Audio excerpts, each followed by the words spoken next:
That's happened so many times. And those of you that were here when I originally shared my story, I think in like the 5th session, you know that like there's plot twist after plot twist. And I did not see this one coming. I don't think I see any of them coming, but this one was really humbling.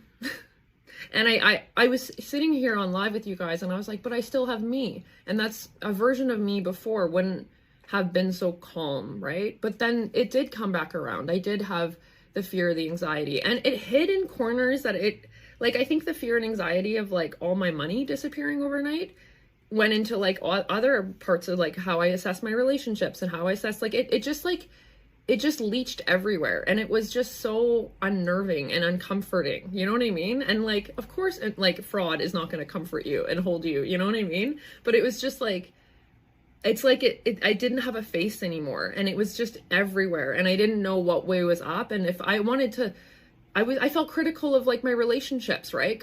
Because I was like, like I'm so sensitive, I'm so vulnerable, right?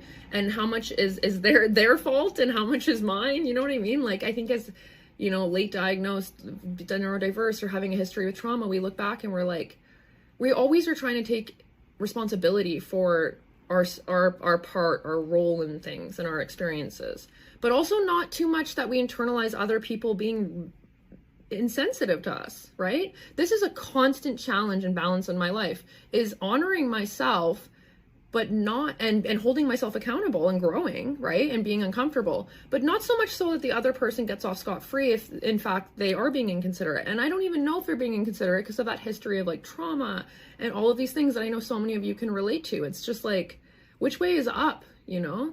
And I always share my experiences on here, and everywhere, because I am just like, honestly, certified lover girl, vulnerable, authentic. Like, I can see in some ways, you know, how my naivete has been, you know, targeted or taken advantage of. But